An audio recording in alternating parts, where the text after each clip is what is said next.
आप सभी को फ्लुएंटली कोचिंग सेंटर कजराट चैनल फ्लुएंटली क्लासेस में आपका स्वागत है। आज का क्वेश्चन है 13 है कि मान ले त्रिभुज एबीसी समरूप त्रिभुज डीईएफ है और उनके क्षेत्रफल क्रमशः 64 वर्ग सेंटीमीटर तथा 121 वर्ग सेंटीमीटर है। यदि ईएफ बराबर 15.4 सेंटीमीटर है तो बीसी ज्ञात करना है। जब इस प्रकार से रहेगा आपको तो आपको क्या करना होगा, देखना होगा कि क्या है दिया हुआ है आपको त्रिभुज एबीसी। देखिए त्रिभुज एक एबीसी दिया हुआ है, एक त्रिभुज डीईएफ है, डीईएफ दिया हुआ है जिसका क्षेत्रफल एक एबीसी का दिया हुआ है 64 वर्ग सेंटीमीटर। इसका क्षेत्रफल कितना है? क्षेत्रफल इसका दिया हुआ है 64 वर्ग सेंटीमीटर और इसका दिया हुआ है 121 वर्ग सेंटीमीटर।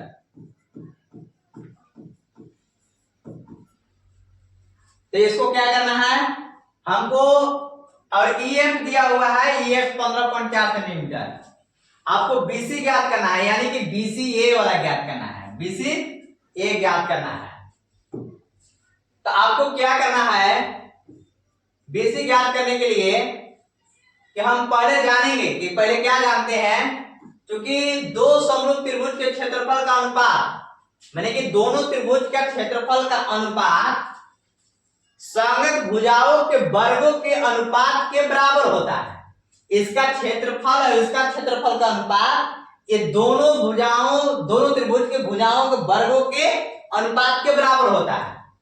इसलिए क्या हो गया, एरिया त्रिभुज एबीसी, एरिया त्रिभुज एबीसी, एरिया त्रिभुज डीएफ, एरिया त्रिभुज डीएफ बराबर में वर्गों के भुजा के वर्गों के अनुपात के बराबर होते हैं। तो भुजा बीसी ईएफ है, तो ईएफ का स्क्वायर और बीसी का स्क्वायर, यानी त्रिभुज एबीसी में बीसी का स्क्वायर, त्रिभुज डीएफ में ईएफ का स्क्वायर। आपको अब क्या करना है कि अब मान इसमें रख देना है। त्रिभुज एबीसी का क्षेत्रफल जो है, त्रिभुज जो है एबीसी जो है इसका क्षेत्रफल 64 वर्ग सेंटीमीटर, इसका डीएफ का क्षेत्रफल 121, BC square EF square, EF का मान 15.4 दिया हुआ है, 15.4। अब आगे क्या करना है,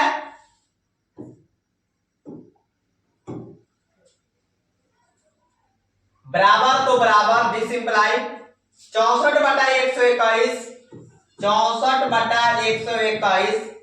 ये देखिए दो बार है, ये बटा में है तो ऊपर में कहां जाएगा, गुना में जाएगा। 15.4 गुना 15.4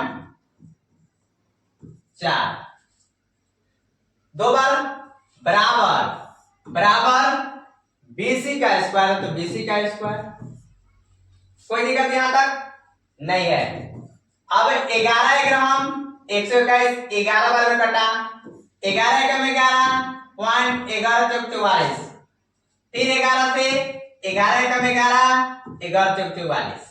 इस प्रकार से यानी 64 गुना 1.4 गुना 1.4 बराबर बीसी का square.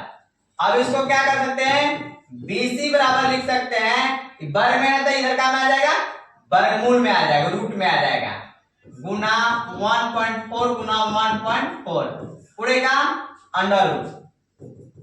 BC equal to 8 time इसका वर्गमूल निकालेंगे, 64 का वर्गमूल 8, 64 का वर्गमूल 8 गुना ये 1.4 1.4 दोनों को जब वर्गमूल निकालेंगे तो 1.4, यानी बीसी इक्वल टू 8 चौका 32, 8 का 8 3 11, एक ऊपर दशमलव एक पर दशमलव, यानी कि बीसी बराबर 11.2 सेंटीमीटर हमारा होगा।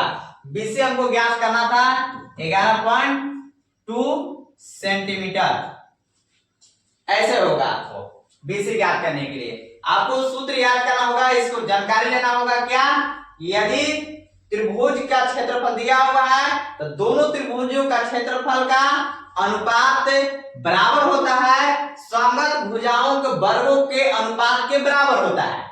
यही आपको फॉर्मूला लगाना है, इस पर आपको मान को रख देना है। इसके बाद बीसी को निकालना, बीसी या ईएफ को निकालना, ईएफ जो भी निकालना होगा आपको ज्ञात करना होगा, आपको ज्ञात हो जाएगा। Thank you. कुंडली कोचिंग सेंटर कजराट कुंडली क्लासेस में आपका स्वागत है।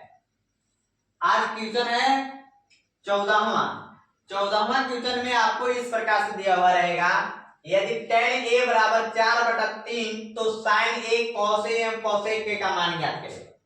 आपको किसी का एक का दिया हुआ रहेगा, या tan के दिया हुआ रहेगा, sin के दिया हुआ रहेगा, या तो cos के रहेगा, cosec के रहेगा, cosec के रहेगा, cot के रहेगा। मान आपको यदि दिया हुआ रहेगा तो किस फॉर्मूला से कैसे क्या है उसके बारे में मैं बता रहा हूं।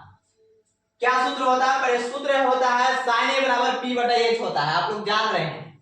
cos a बराबर b/h होता है और tan a बराबर p/b होता है, जिसका sin का उल्टा होता है cosec। जो cosec होता है b/h है तो इसका उल्टा हो जाता है, sin का उल्टा cosec तो इसका उल्टा हो जाएगा h/p, और cos का उल्टा होता है sec, यानी cos बराबर b/h तो sec क्या होगा h/b हो जाएगा। उसी प्रकार से है tan a बराबर p/b तो tan का उल्टा cot होता है, तो cot a बराबर हो जाएगा b/p। अब यही सूत्र हम लोग को लगाना होगा, लेकिन हम लोग को दिया क्या है, पहले लिखेंगे दिया है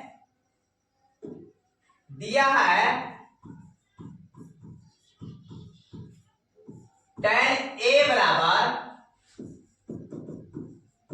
4/3, और हम जानते हैं क्या, हम जानते हैं सूत्र क्या होता है, tan a बराबर p/b। देखिए tan a बराबर p/b होता है। क्या होता है? tan a बराबर p/b होता है, और tan a बराबर हमारा कितना दिया हुआ है 4/3 दिया हुआ है, यानी tan a बराबर हमको दिया हुआ है 4/3 बराबर में p/b, अर्थात हमको p बराबर कितना दिया हुआ है 4, b बराबर कितना दिया हुआ है 3। हमको वैल्यू क्या निकालना है, sin a, cos a और cosec a।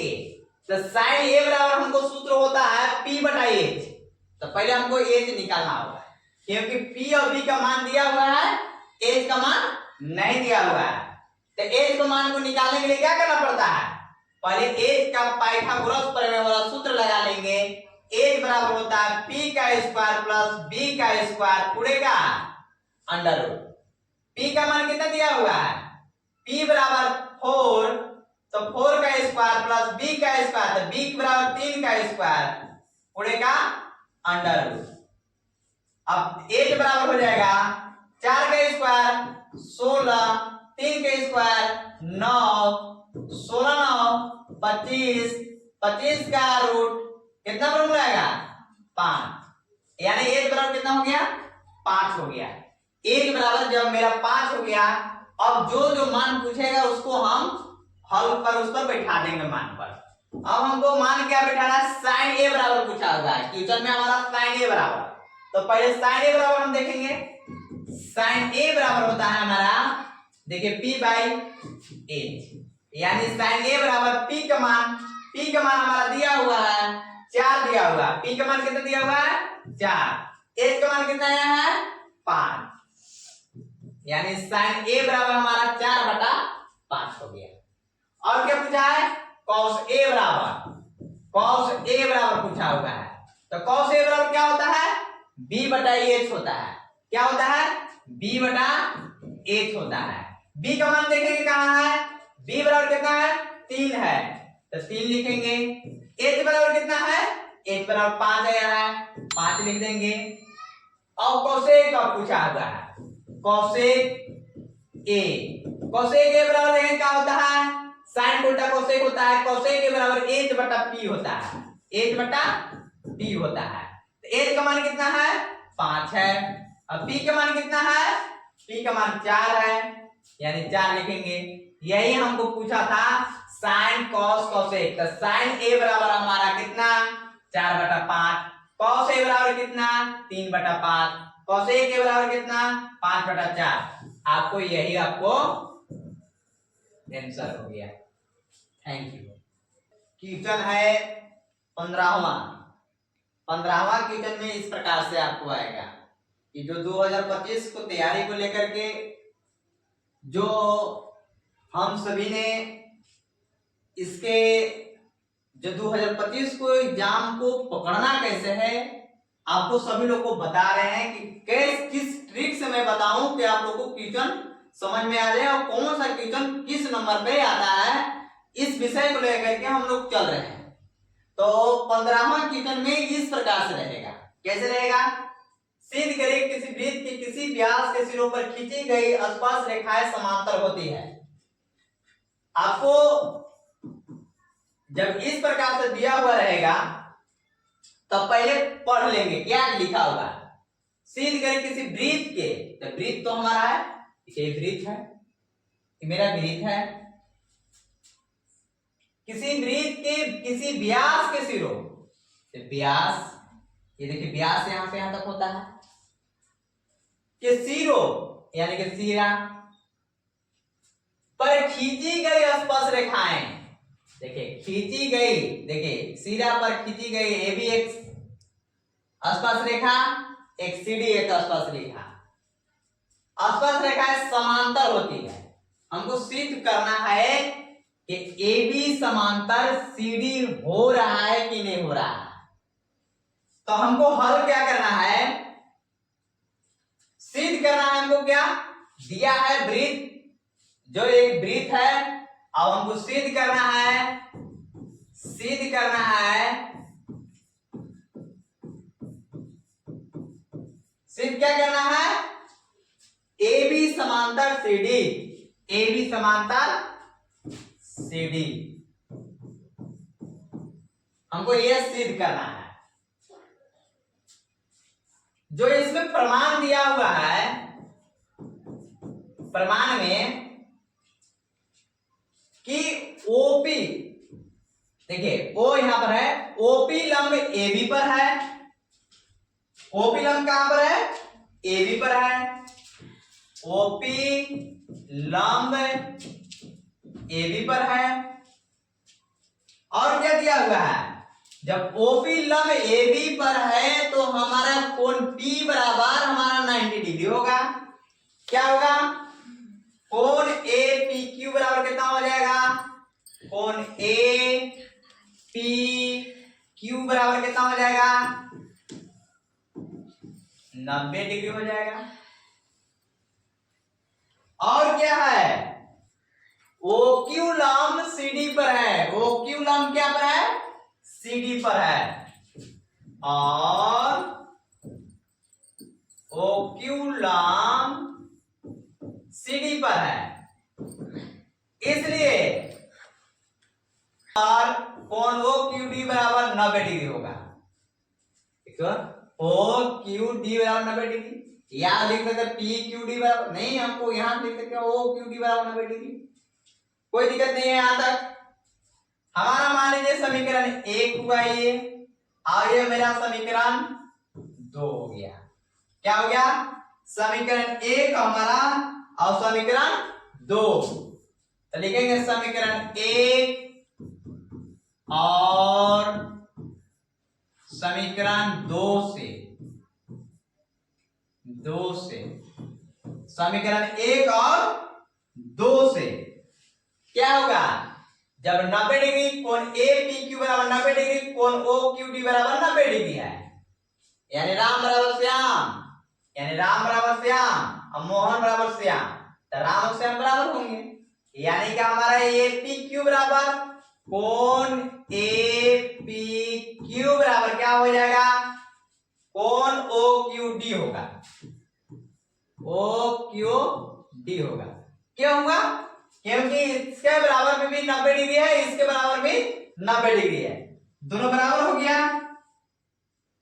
अब कब बराबर है, ये भी एकांतर कोण है। देखिए एकांतर कोण जब होता है